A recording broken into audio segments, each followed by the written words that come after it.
Good morning student. आइए, रुधिर परिसंचरण, ब्लड सर्कुलेशन। मनुष्यों में रुधिर शरीर के विभिन्न भागों में हृदय के माध्यम से जाता है, यानी कि हृदय रुधिर को पंप करता है और हृदय रुधिर को पंप करके शरीर के विभिन्न भागों में भेजता है और शरीर के विभिन्न भागों से शिराओं द्वारा अशुद्ध रुधिर हृदय में आता है और ये पूरा सिस्टम कहलाता है रुधिर परिसंचरण तंत्र या रुधिर ब्लड सर्कुलेटरी सिस्टम। देखिए, हृदय में दो अलिंद, ये अलिंद है दो, और दो निलय, ये निलय है। दो अलिंद और दो निलय पाए जाते हैं। हृदय को अगर देखा जाए तो ये एक सेप्टी वॉल के द्वारा एक क्या बोलते हैं, सेप्टी वॉल के द्वारा ये अलग अलग होता है। बायां भाग अलग, दायां भाग अलग। बाएं में शुद्ध रुधिर और दाएं में अशुद्ध। ये बायां भाग है, ये दाहिना भाग है। बाएं में शुद्ध रुधिर और दाएं में अशुद्ध रुधिर पाया जाता है। और अलिंद निलय, ऑरिकल्स वेंट्रिकल, ये दोनों एक छिद्र के द्वारा जुड़े रहते हैं, एक छिद्र लगा रहता है, इसे बोलते हैं अलिंद निलय छिद्र, ऑरिकल वेंट्रिकल पोर। और इस पर एक वॉल्व लगा होता है, ये वॉल्व लगे हुए हैं।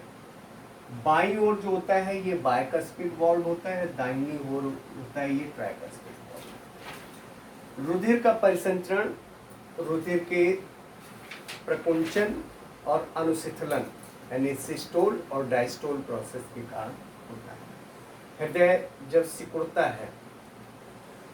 है ये सिस्टोल प्रोसेस होती है, प्रकुंचन, और जब फैलता है वो अनुशिथिलन है, डायस्टोल प्रोसेस। तो जैसे ही सिकुड़ता है, अब अगर अलिंद सिकुड़ेगा, अलिंद, तो अलिंद के सिकुड़ने से इसका रुधिर, अलिंद जैसे ही सिकुड़ता है ये वॉल्व खुल जाते हैं तो इसका रुधिर निलय में आ जाता है।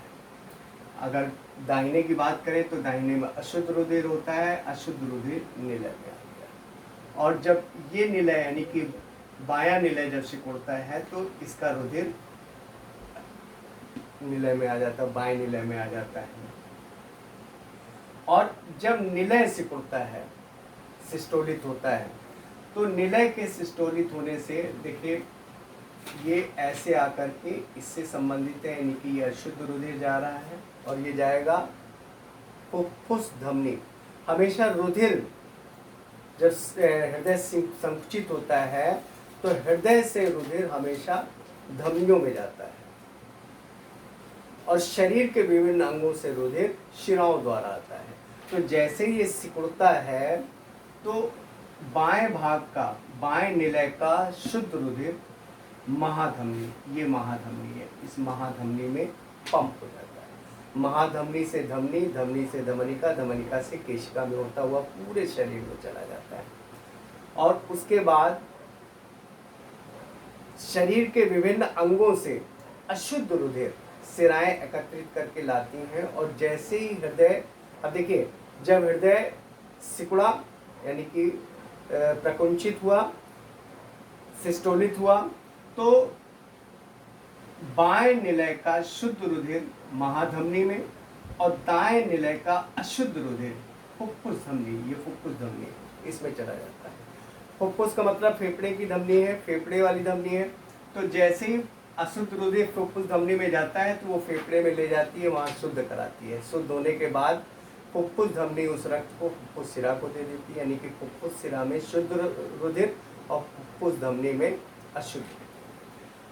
अब जैसे हृदय खुलता है, जब हृदय खुलने पर ये दोनों वॉल्व खुल जाते हैं और जब ये हृदय सिकुड़ता है तो दोनों वॉल्व बंद हो जाते हैं। बंद हो जाने का मतलब निलय का रुधिर इधर नहीं आएगा। तो जैसे हृदय खुला तो खुलते ही फेफड़ों से शुद्ध हुआ रुधिर फुफ्फुस सिराएं लेकर के आती हैं। ये फुफ्फुस सिरा है, फुफ्फुस सिरा लेकर आती है और कहाँ से संबंधित है, बाएं अलिंद, बाएं अलिंद में लाके छोड़ देती है। बाएं अलिंद में आ गया शुद्ध रुधिर अब ये अलिंद निलय छिद्र के द्वारा निलय में आ जाएगा। और जैसे हृदय खुलता है तो शरीर के विभिन्न अंगों से शिराएं रुधिर लेकर के आती है और अग्र महाशिरा तथा पश्च महाशिरा में छोड़ देती हैं। इन अग्र महाशिरा तथा पश्च महाशिराओं का संबंध दाएं अलिंद हो जाता है और दाएं अलिंद में अशुद्ध रुधिर आ जाता है। अब दाएं अलिंद से अलिंद निलय छिद्र द्वारा ये निलय में आ गया।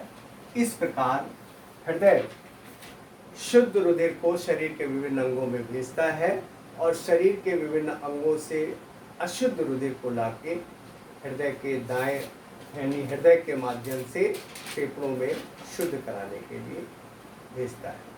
तो ये पूरा सिस्टम कहलाता है रुधिर परिसंचरण तंत्र। मनुष्यों में रुधिर परिसंचरण तंत्र दोहरा रुधिर परिसंचरण तंत्र पाया जाता है, यानी कि डबल सर्कुलेटरी सिस्टम। अब कल डबल सर्कुलेटरी सिस्टम समझाएंगे। आज मनुष्यों के रुधिर परिसंचरण तंत्र को हमने सीखा।